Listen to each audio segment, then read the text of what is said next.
Welcome, and thank you for tuning in to the Sunday services at Center for Spiritual Living, Denver. We are a loving and prospering community in the heart of Denver and online. We now conduct hybrid services at the historic Grant Avenue Community Center and Sacred Place, located at 216 South Grant Street, Denver, Colorado.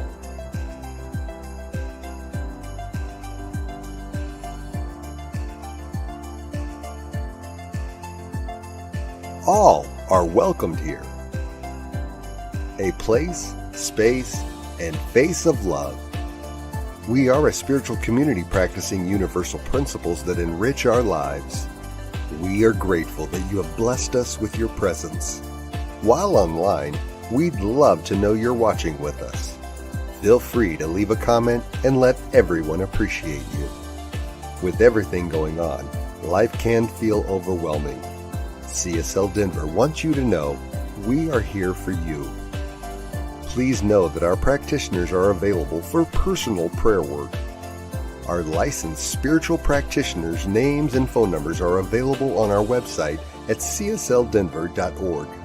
Or if you have a prayer request, feel free to email it to info@csldenver.org. For your convenience, you'll find clickable links in the description of this broadcast.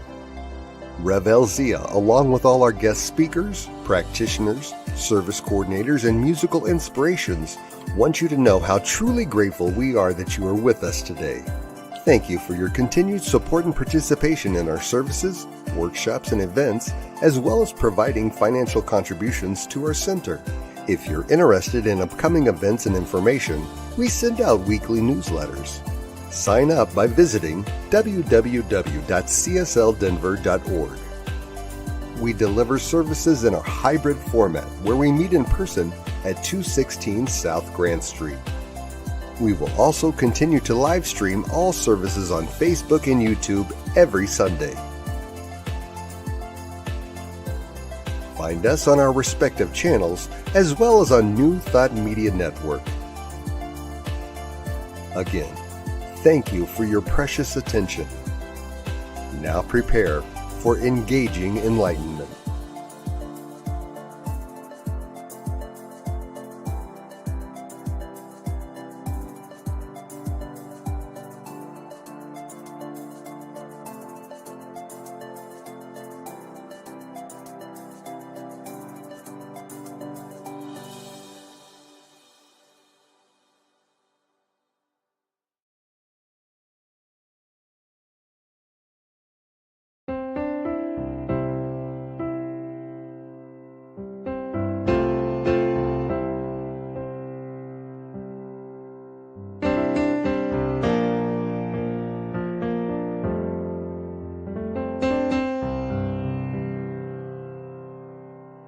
There is a garden where dreams come true,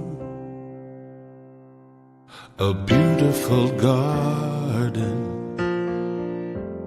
where God's grace blooms. There is a garden where everything grows, a beautiful garden where love is sown. And in this place of light and love, you can have anything that you're dreaming of. There is a garden where dreams come true, a beautiful garden. That garden is you.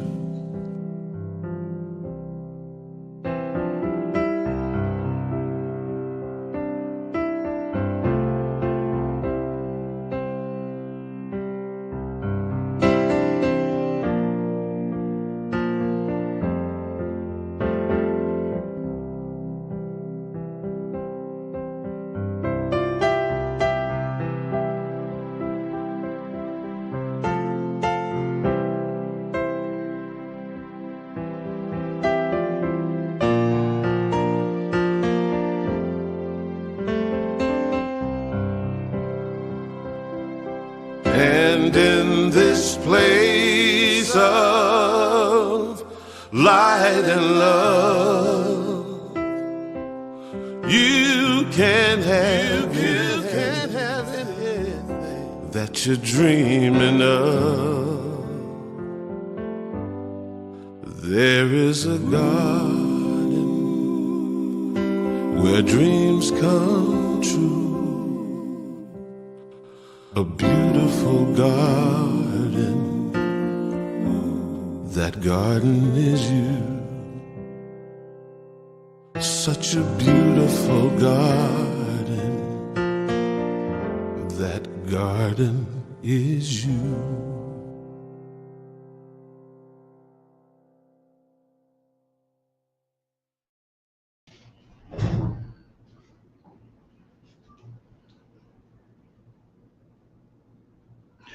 Good morning, everybody. My name is Tim Hancock. I'm a practitioner here at Center for Spiritual Living, Denver, and I'd like to welcome you all here.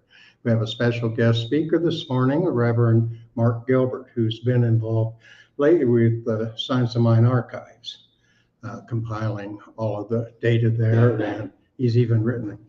You're in the process, or you've written the book? Well, that's a long story. There's an Ernest Holmes book. It's an Ernest Holmes. Wow. Ernest Holmes at a school. So we are really, really happy to have Reverend Mark here with us this morning. So I invite you to close your eyes and take a breath, a nice cleansing breath. And breathe in the love of the universe. And breathe out all that has been challenging you this morning. And let's take another breath. And then simply breathe out. And then relax in that breathing, knowing that there is the one presence, the one power that is breathing us all. That divine and universal power is in, through, and around each and every one of us. And as we move through today's service, we know that not only is the service blessed, but we are all blessed with my reading, with the words of Reverend Mark, with the music, with the love that is in this room, and with the love that is with everybody who is watching online. And we know that all who gather in the auspices of love and companionship are blessed, whether they're in nature, in a synagogue, in a mosque, however they choose to spend the blessed day and to be grateful. And so as we move into this service, I am absolutely grateful for all, for I know that it is God, and so it is. And our reading today is about love. We've been working this theme for this month. So love is an omnipresent force that flows through all life, not limited to fleeting moments of passion or dramatic gestures.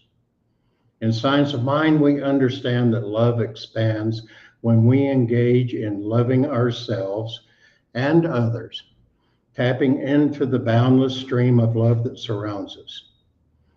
True love, as Thich Nhat Hanh reminds us, carries respect and involves not only what we receive, but also what we give.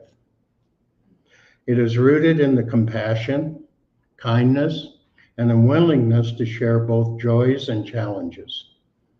By being present and fully engaged, we transform love from an ideal into a lived reality, allowing us to source beyond limitations and experience greater depth and fulfillment.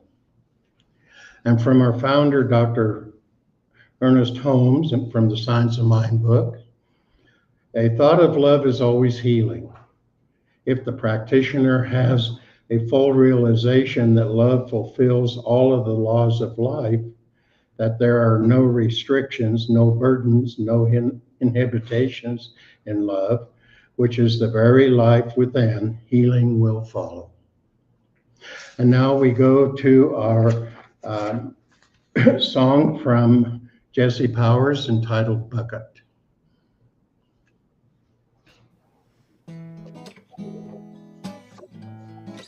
This is a song about accepting all the love that you can possibly accept. And that when your cup runneth over with all the love, don't stop the flow. Go get a bigger container.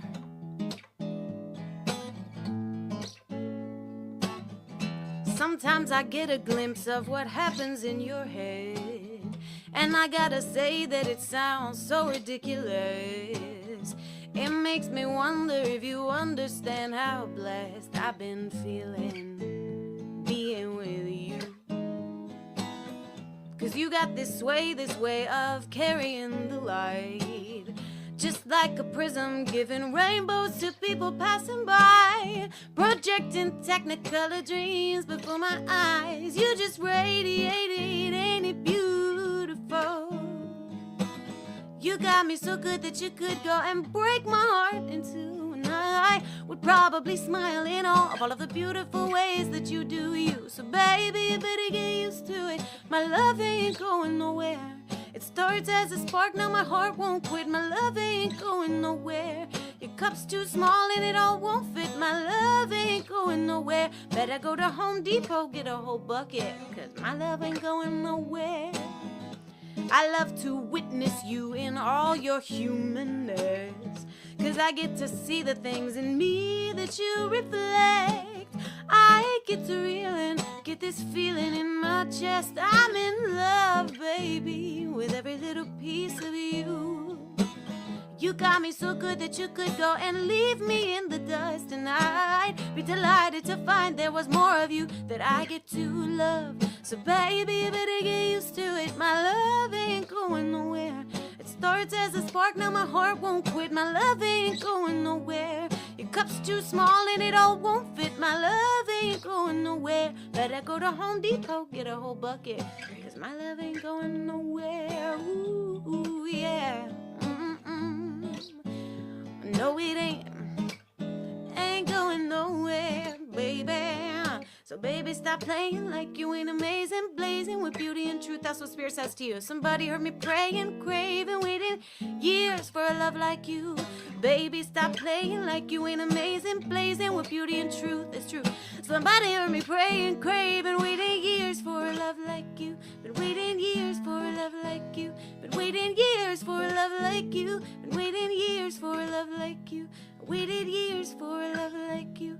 I waited years for a love like you.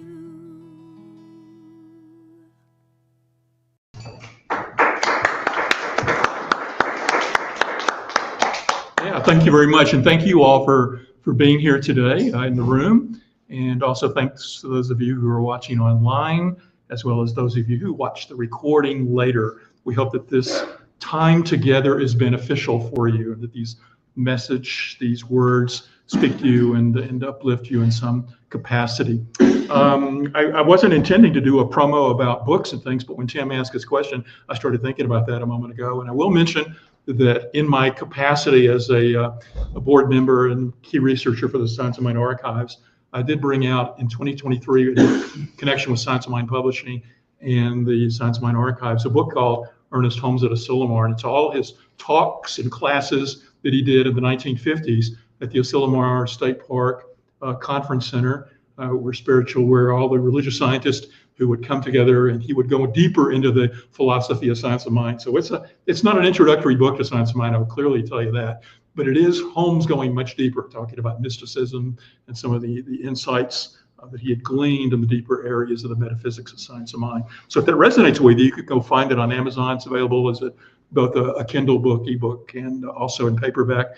It's a fairly big book, and it's got a whole section in there with some previously unpublished photos of Holmes in the Asilomar in the 1950s.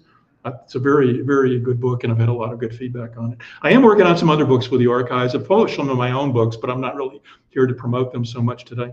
But I am working on a new book we're working towards coming out maybe next year that is taking some of what Ernest called his Tuesday invitational classes. And some of these got published in the Holmes Papers books, if some of you are familiar with those, but we have like tons more that we have discovered in the last few years of transcripts of these classes. And what I'm currently doing is going through those to figure out which one of these would best fit into a book. We've already received funding to bring this out.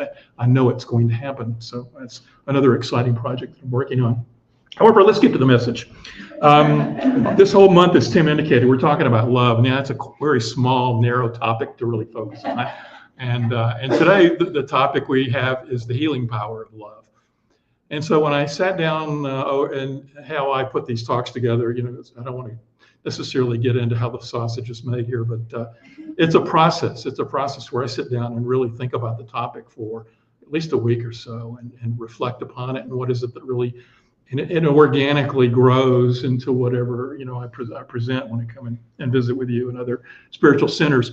But one of the thoughts that occurred to me when I was thinking about the healing power of love relates to something I learned a few years ago about doing spiritual messages. Whenever you're coming in, and this applies not only to New Thought communities like CSL, but any other denomination. So if you went to a Catholic church or any kind of Protestant church, and you're hearing a message, what philosopher Ken Wilber said, and resonates with me, is that every spiritual community, when they are talking and giving a message, they have two underlying purposes for that message.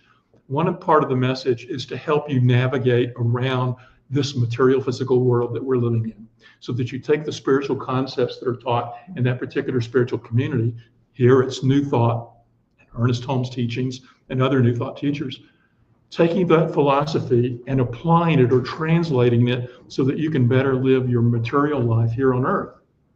And that is one purpose of every spiritual message. The other purpose of every spiritual message is to recognize that we are spiritual beings having a human experience, and to focus on that spiritual being part, and to recognize that there is a role for us in our evolution to transcend the earthly experience. And so when you come in here in a message like this, hopefully you're going to walk away with something that you can apply in this physical material world of earth and earthly experiences. But hopefully you're going to get something that will inspire you to move upward in your consciousness to higher levels, to understand that you are more than this physical world, and that your true being and your true nature transcends this physical world. And so in that light, what I've done today is consciously call attention to that, because we're going to talk about the healing power of love from two ways. I'm going to first talk about healing power of love as it relates to us in the experience of love here on earth as human beings. But then towards the end, I'm going to come back and say, and how does love take us and can be used as a healing force for helping us to transcend earth as well, to understand the non-dual consciousness of who we really are. So that's where we're going for the next few minutes. Now, love is a big, big topic, and they've been talking about it all this month, and will continue for the other weeks of this month. But what I want to get us first anchored into is, what is love? Now, I'm not going to debate it and talk about it from a high-level intellectual standpoint. I'd rather take us into the feeling of love in this moment. So we're going to do a little exercise. And if you feel comfortable, I'd like you to play along with the home version of the game. And I would like you, if you would, just close your eyes, unless you're driving or something. Close your eyes and I want you to reflect on a person that you love deeply. And I don't want us to focus on pets. Yes, we can love them. I don't want us to focus on sunrises and beautiful meals. And yes, we can love those. And I don't want you to focus on yourself. I'll come back to that later. But I want you to think about another person other than you that you deeply, deeply love. I want you to have that face come into your awareness in this moment. And as that face is coming forward and into your awareness, and if you can't think of anybody, just imagine someone, or in that someone that you have felt love for. I want you to imagine that person's face and see and feel it within you. And now I want it can be a parent, it can be a child, a grandchild, it can be a spouse or partner, a significant other, somebody who's currently in your life or somebody who was previously in your life. Have that face in your mind. And as you focus upon that person, what I now want you to focus on is that energy in you, that feeling within you. That feeling that you call love for that person. you feel an energetic flow. And I'm hoping that you do, that you feel an energetic flow that moves from you, this entity that you call you, to this other person. There is an energetic flow where you are enveloping that person, surrounding them with a loving energy, and that it contains certain characteristics. As you continue feeling into that, I want you to feel the sense that you want the best for that other person. You want them not only to meet all of their human needs, but you want them to thrive, to find their calling and to live it, to find their spiritual purpose, to find their truth. You want them to be protected as they move through this earth. You may feel a sense of wanting to be with them in their company.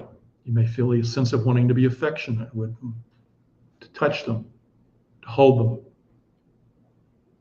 There's this energetic flow of connection that you're feeling between you and this other person that binds you and bounds you in some ineffable kind of way. I want you to feel into that in this moment. Now, you probably have other descriptors for it, and that's fine. And I'd invite you now that you've felt into that, you can open your eyes again and come back to the room. But as we go through the next few minutes and I talk about the human experience of love, I want you to anchor back into that feeling as we go through this. I'm not going to call you back into a closed eye exercise, but I do want you to tap into that feeling, that essence that you were feeling a moment ago. Now, as I was putting this talk together, we're first going to talk about that healing power of love that we were just feeling from a human standpoint.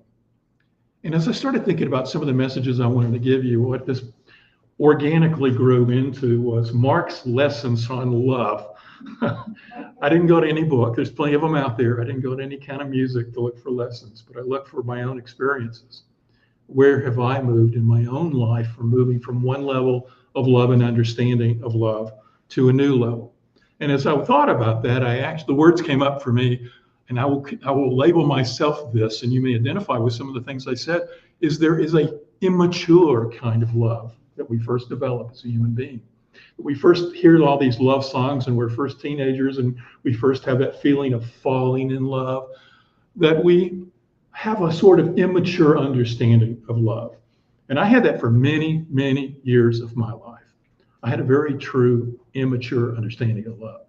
And it's only later in life that I started, through the pain and struggle of relationships and learning through that pain and struggle, that I started developing a more mature understanding of love. And so what I've boiled this down to, and for the next few minutes, I want to give you 5 things that I learned personally that I would label that I used to be or express as an immature kind of love, where I now feel and aspire to a more mature kind of love.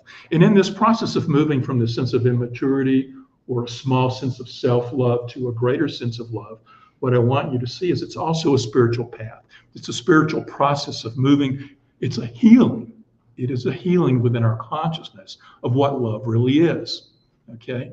Now, one of the first things that I discovered, and it is on my list, is that love is a choice. Love is a choice. Now, that's a mature understanding, because the immature understanding is I'm buffeted about by the winds of life and I fall in and out of love. Now, I'm talking up things that right now are going to sound very much like they're relating to significant other love. But I want to broaden this, and everything I'm talking about here also relates to love of friends, love of family, any kind of love that you have for anyone or anything. There is an immature aspect to it and a mature aspect to it. But one of the first things that I always felt was that I had to fall in love, and it was something I had no control over. But what I've come to understand is that love is truly a choice, that I can choose to love someone or I can choose not to love someone. Okay, so that's the first one. And very related to that is the second thing that I learned, is that we tend to see love as a type of transaction. The immature love says, I will love you if you love me.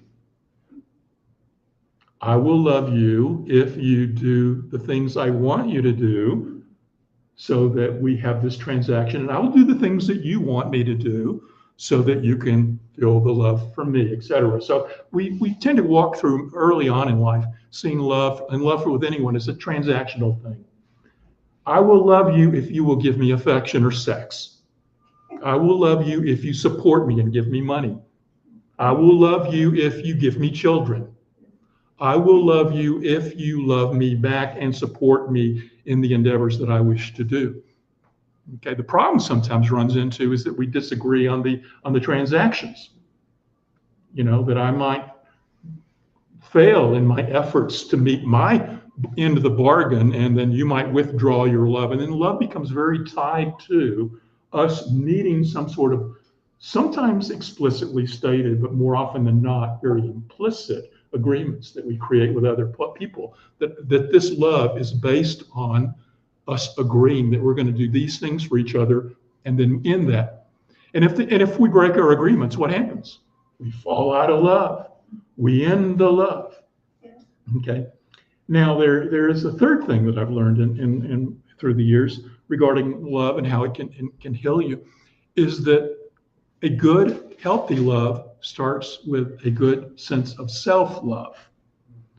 That you have to know and love and value yourself. And from that space, you are now available to love someone else. Now, what's the flip side of that? What's the immature side of that? The immature side of that is I come into a loving relationship feeling inadequate, feeling that I have a hole in me. It's that old Jerry Maguire movie thing where you complete me. Well, if I approach a relationship that I need you to complete me, then I'm coming from a sense of being inadequate already myself. So I have to approach a relationship feeling whole and complete. And from that power of being, I can now choose love. It's no longer a transaction. It can be something I choose to do. But I have to come from that healthy state. What happens if we come in from the immature state is that sometimes if we think that we need the other person to complete us, then we give in to them and we allow their needs to be met over our needs, and we allow our needs to be subjugated to the other person's needs. And then we have an imbalance in the needs. And this leads me to the fourth thing that I've learned, is that there is the necessity of a healthy balance of meeting the needs of both people.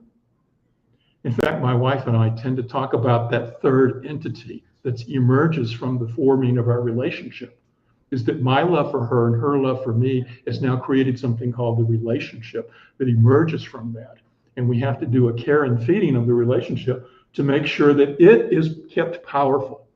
If we get out of whack, if one's needs are getting met over the other, what happens? Somebody gets resentful or hurt, or they get mad or angry. It's very key in those moments that you communicate. You communicate that there's an outer balance. The immature aspect of this one is that we don't care about the needs of the other person. We don't necessarily see that there is a relationship that needs to be fed. One of the greatest, if there was only one thing I would ask you to leave here with today, is that when you're in a relationship with another person, this question is key. What do you think? What do you want? Because so many times we allow our ego-driven thoughts to say, this is what I want, and to hell with what you want. I want what I want. And, those first four, let me just run through them again. Love is a choice. We're not just buffeted about by falling in and out of love. Love is not transactional. Love is just given without any kind of expectations in the past. It's unconditional. Third is that you have to start with a sense of your self being whole and perfect and complete, and knowing that you come from a degree of personal wholeness, self-love. And then fourth, you see the relationship as something that is balanced, and there's a care and feeding towards that relationship. Okay. Now, in my first marriage, this is where I learned a lot of this. And I didn't know for many years, many of what I just outlined to you. And there's a fifth one coming up, by the way. But one of the things that happened is that things got so out of balance that we got into a harmful situation. But luckily, we were able to communicate about it and talk about how we had gotten there. And as we laid things out, and both of us consciously looked to try to fix things, all of these things started coming out. And I might also confess, this was when I really got into New Thought and Science of Mind teachings, was taking classes during the time that this crisis was occurring. And it helped me to move through, as well as my first wife, in terms of us understanding how we had gotten to where we were, what we believed about relationships, and the shift that we had to make to now recognize that we needed to do more on the care and feeding, and that love was a choice and not just, we could have easily said, well, I'm out of love with you, bye, divorce. And many people choose that. And then they recreate the same thing again over and over. Okay. But if you're healing, which is what we ended up doing, was healing the relationship to a degree. And then that allowed me to get to the point where I could see all the mistakes I had made by not asking, what do you think? What do you want? And other similar questions that took into the needs of the other person. But to recognize that there's this relationship that I've got to maintain and control if I truly love the person. Now, back to the meditation a minute ago, and had you close your eyes, I said, I wanted you to imagine that person's needs were met. To me, that's a key aspect when we love somebody else, is do we want their needs met? But if we love ourselves, we also want our needs met. And so there's a love that has to come from ourselves, for ourselves, and a love for the other person that recognizes that joint needs being met. It's very crucial. The final learning that I got from my first marriage was that relationships continue even after they end in form. And what do I mean by that? Think about a person who you loved and they passed away. Does the love continue? Yes, of course it does. But what happens if you're in like a loving relationship with somebody or a friendship relationship and it ends on a sour note and you're mad at the other person? Does the relationship and the love continue? Oftentimes not. So what we're really looking at here is a recognition that I can love somebody and the love can continue even if we're not together anymore. And so in my first wife and I, we consciously ended the relationship. I won't say that it was easy, but I learned through the process of that you can continue loving somebody else even when you're not physically with that person. Now that seems like an easy thing to learn because we all know people we're not with physically. Our kids grow up and move away and grandkids are in other states and all that kind of stuff. And we love them. We're not always physically with them. But if there's a relationship that we see that's sort of like on one level is ending and changing to a different level, then can we maintain the love in that? Can we maintain the love in that? Now I've been blessed that the conscious way in which my first wife and I ended a relationship allowed us to be close friends even to this day. And that my current wife and her friends, I'm friends with her husband and so forth. And we do all these family things together, which other people are very often hearing, oh, you're so lucky because you do this. Well, it had to move. The only way that could occur was for this healing to occur. For this healing to occur by moving from the state of an immature expression of love in my life to a more mature expression of love in my life. And so what I'm calling you to do here on this human experience is as you look around and think about the loving relationships you've got in your life right now, your friends, your family, your significant others, are they conscious relationships? Are you choosing to have love? Are you making it based on conditions, or is it an unconditional love? You're going to love them no matter what. There's no agreements. It's just a choice. I'm going to love you. Sometimes that choice may mean that I have to remove myself from you. Again, love can continue when you're not physically with the person. Okay, so think of, there's people who can be in abusive relationships and say, I'm going to remove myself because we want what's best for both people. And if I'm being harmed by the relationship and I'm allowing you to harm me in the relationship, then is that the best for both of us? It's not. And sometimes we have to break the physical bonds of the relationship. But that doesn't mean the love has to end. That's a key thing to keep in mind, because we can consciously choose to continue love. And so who are you consciously choosing to love right now? And the more we can move into this mature kind of love where we consciously love people. We don't make it conditionally. We come from a healthy sense of ourself. We feed the relationship knowing that people's needs are met and important. And we know that the relationship can continue even when it's not in physical form. Then we can develop a healthy relationship that will serve all of our friendships and so forth. But there's a side benefit that can occur to this as well, because it opens us to the idea of an expanded idea of love. And this is sort of like we're going to start melding into that more higher metaphysical kind of stuff. Because at this point, what I really want you to see is that moving to a more mature understanding and expression of love in your life is an evolutionary process that's opening you up to a greater sense of the spiritual nature of you and everyone around you. And that opens you to greater and greater degrees of love, that you now see, well, I can choose to love anyone. I can choose to see the divinity in somebody. I can choose to love it. I don't have to agree with a person's religious beliefs or political beliefs or how they play their music or choose to do what X, Y, and Z. I am not bound by their human personal choices. I can choose to love them or not, which now opens me to loving people even that are much different from me, and maybe I might not enjoy being in their presence, but I can still love them. Does that make sense? Yeah. And so what we're really trying to do is to move to that space, and that's where we on our spiritual path are really moving, is to expanding the vision of love to encompass us. What we often talk about in sessions here is a famous quote from Teilhard de Chardin that love is an evolutionary force. Now, we tend to think of love as a romantic or emotion kind of thing, and that's our human expression. But Chardin was very, very wise in pointing out that love is an evolutionary force. What do we mean by that? Well, we're all on a spiritual evolutionary path. We all think we're separate and apart from one another. We all think we're separate entities, competing and negotiating through life, this physical life. But we know at some level we're all one. So the basic essence that we teach here is that everything is one and everything is united.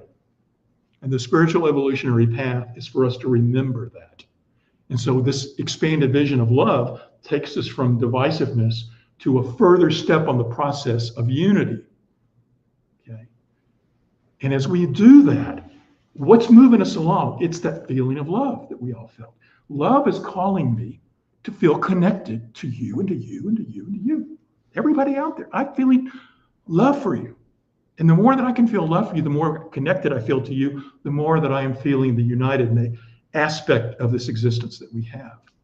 So when Chardin talked about it being an evolutionary force, the feeling and emotion of love that we feel as humans, we could do a whole thing on how it plays out in how a cell chooses to subjugate itself a little bit and connect with another cell. That's actually love playing out. The affinity that's played out through all of the manifestation of physical life, all the way up through the combinations of how the cells manifest our bodies and work together, is an aspect of this loving relationship.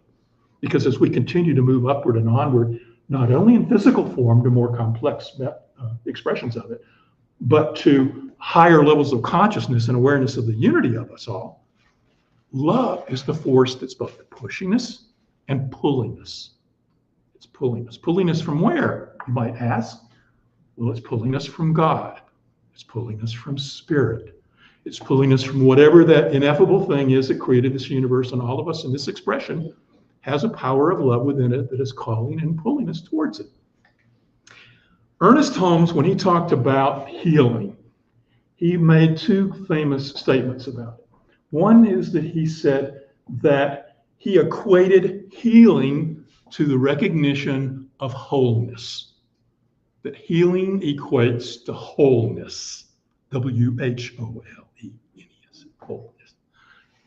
That we are already whole, perfect, and complete. Now, in the spiritual realm, we can imagine that essence and truth. But down in the physical realm, our experiences are sometimes less than that. We think, well, how can I be whole, perfect, and complete? Look how I screwed up and had an immature love for so many years and blah, blah, blah.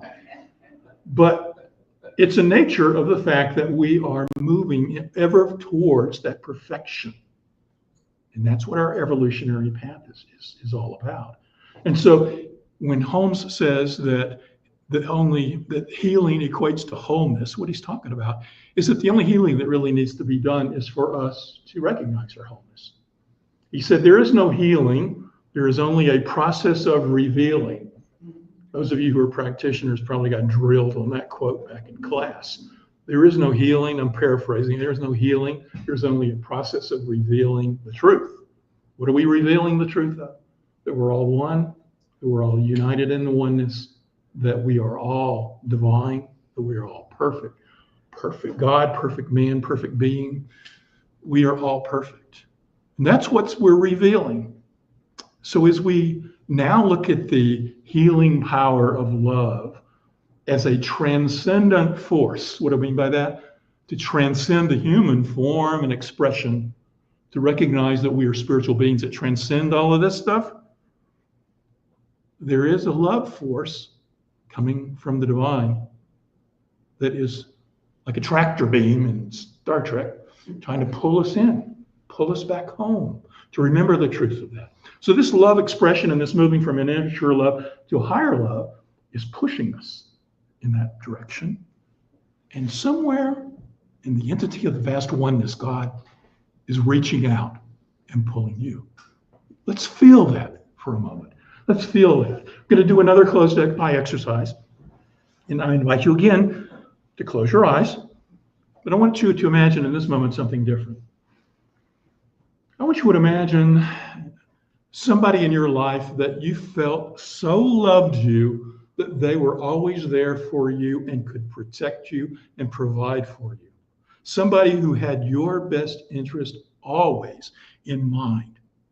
Somebody who loved you and wanted the best for you.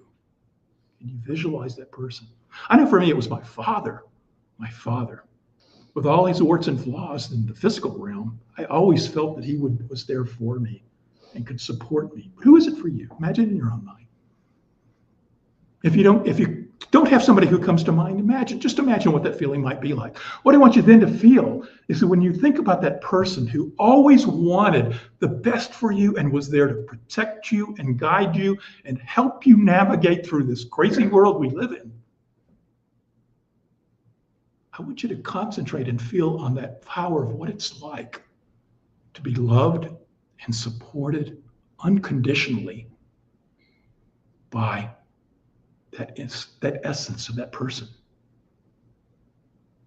And if you can feel that, what I now want you to do is to take that feeling and shift it.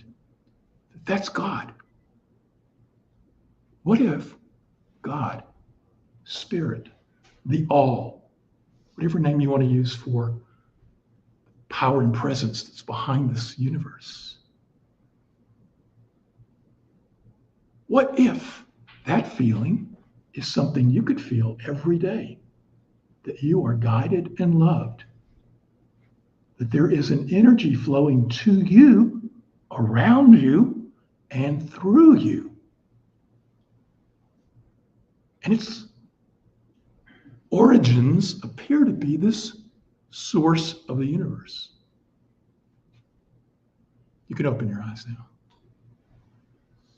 What does it feel like to be loved and supported? I mean, if you've had that feeling, you know how wonderful it is. I was reading this spiritual teacher, Paul Brunton. I don't know if you ever heard of him, but he's written a lot of books and discovered him a while back. And I was reading this one book, and he had these spiritual exercises in here for enlightenment. And one of the exercises he had was that very nature, that very experience we were doing. He said, throughout the day, to support your awakening to the realization of your unity of all that is, every day, this is just one of many experiences you could do. But one thing he encouraged you to do was to every day stop for a moment or two and feel into that feeling of receiving unconditional love, support, and a desire by some power greater than you that wants the best for you. How would we navigate life if we knew there's always that power that's looking out for me? Well, I think I know how I would feel, and I know how I do feel. And this exercise is really, it's one that my wife and I have been doing recently. And it's powerful because it reminds us, it's a time to stop every day and remind me that life is more than just all this stuff I'm immersed in, first off, that there's a power greater than me. And it also reminds me that there's a power that loves and supports me and wants the best for me. Okay, so as we come to a conclusion here, I want to sort of put a bow on all of this for just a moment. We often feel and navigate through life as if we are human beings having a human experience. And we're immersed in this and we don't see anything else but the human experience. And we sometimes, when we focus on that, we see the warts, the things that are wrong, the incompletions. What I want you to do is to spend time every day remembering you're a spiritual being having a human experience. That love is an evolutionary force that was embedded in the entire universe to help everything remember that it's united in oneness. That you, when you first felt the feeling of love many years ago in your life, that you were feeling that essence of God in its first baby steps, trying to remind you about looking outside yourself for your interconnection with something outside you. So that those early immature aspects of love that I was outlining served us in those first baby steps of growing outside of me alone to be connected to someone else. But at a certain point, I had to unlearn things I had learned in this world to recognize there's a more mature expression of love, that I can choose love. Love is given unconditionally. That love is given from a sense that I love myself and want myself's needs to be met. That love is an interrelationship with other expressions of the one. And we are continuously wanting, if we know oneness, I want you to thrive and you want me to thrive. And can we approach every relationship that way? And the other thing is to remember that we are all interconnected whether we're physically together or not. And so that love that we're feeling doesn't have to be in a relationship where I'm physically interacting with the person. I can choose to love anyone, whether they're in my physical life or not.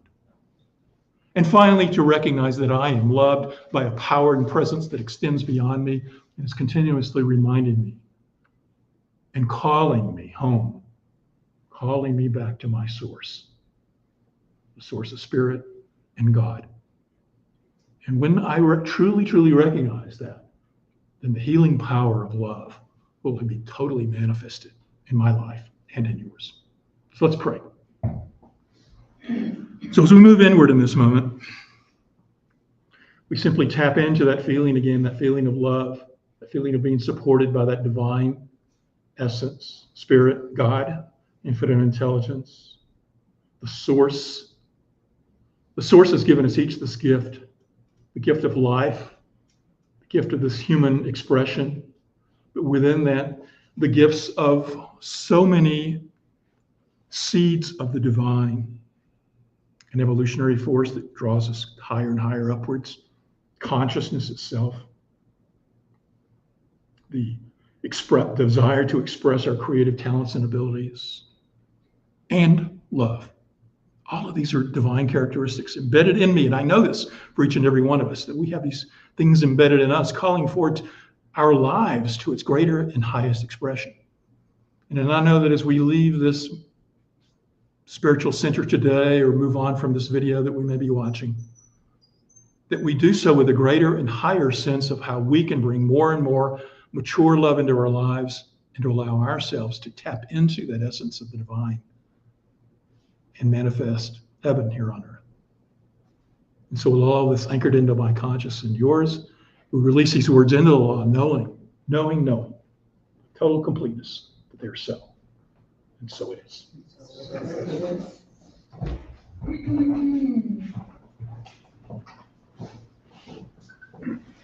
Thank you, Reverend Mark. Really good reminder and good challenge for us to work on this week. We are so grateful and blessed for everyone's support for Center for Spiritual Living Denver, whether it's in time, treasure, or talent, and especially during these times of change. Whether it's your first time joining us or you're a returning community participant. We want to thank you for your continued financial support and the important work that we are providing here at Center for Spiritual Living Denver. Right now, there are several ways which you can make your financial contributions. And this information is running across, or should be running across the bottom of your screen, if you're at home.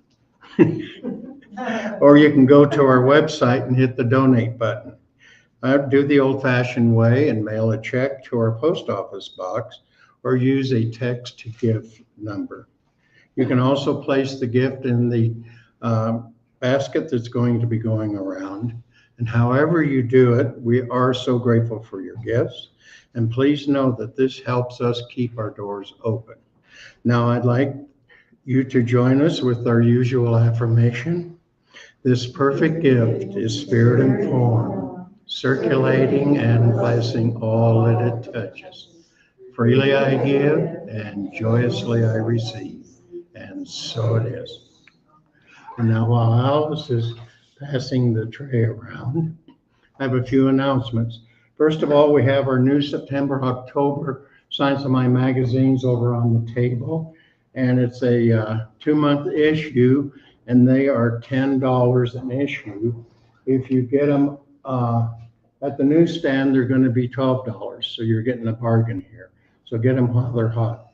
Also on the table over there, we have older Science of Mind magazines that are free for the taking. If you see something you'd like to be interested in, the information is always pertinent to whatever you are. So go ahead and just check our table out. As well, we have prayer requests over here and other information about religious science and our center. Now mark your calendars for next Sunday, August 24th, for our next community cafe.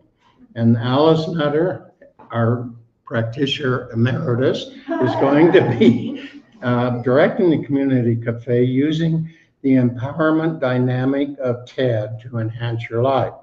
And it'll be here at 10 o'clock. What we do with the community cafe, instead of a usual service, we put the chairs and tables in a circle and we potluck. And we come in and we eat, and Alice or the practitioner does their presentation. And those who have experienced it in the past really enjoy it. It's really enjoyable Sunday, different from our usual service. You get to participate in it as well. So we'd like you to join us, please. And what does it say here? All right.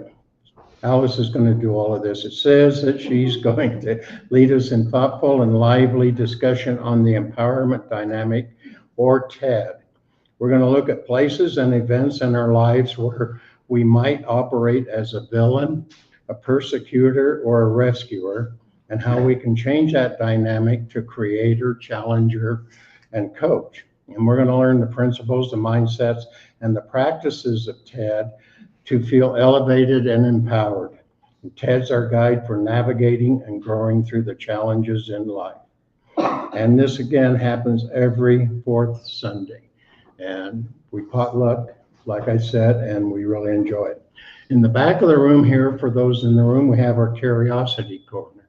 And we have some gently used books, tarot cards, tapes, CDs, DVDs, whatever, at a phenomenal price. You can browse through there. There's a little tray back there that you can put your money in, and there's change in there. So go ahead and browse that and take some of this off our hands. We're cleaning out our closets as well. And we are so blessed to have New Thought Media, who is our producers for our broadcast, and Diego as our Sunday service. And we invite you to go to www.ntmedia.org and check out what they have. They have over 40 hours of weekly broadcast programs. And we do have a printed schedule on the table over there if you want to see what they offer and when you can watch them. And you can actually pull them up anytime during the week and watch them. And so for all of you, in the room and all of you watching on the broadcast. We are so truly blessed for everyone who's chosen to support Center for Spiritual Living Denver by showing up. We know that as we move through the rest of this year, the Divine Beloved is guiding and loving each and every one of us. So we'd like to thank you very much for joining us. And now let's close out with Karen Drucker singing I Am So Grateful. And after that, join us for our Divine Dialogue. It'll be about a half hour or so, 45 minutes of talking about what you want to talk about, whether it's the message today or something else pertinent in your life. We circle up the chairs, have some coffee or tea or nothing, and just sit and visit what is important to us. Hey, I'm so grateful.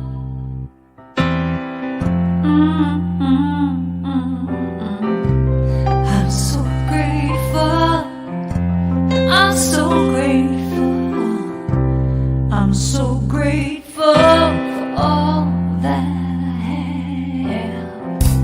I'm so grateful. I'm so grateful. I'm so grateful for all that I have. Hey! Oh yeah. Grateful. I just say I am so grateful every day for. Hey, I'm so grateful.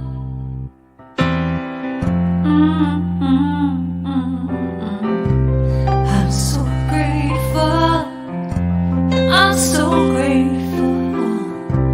I'm so grateful for all that I have. I'm so grateful. I'm so grateful. I'm so grateful.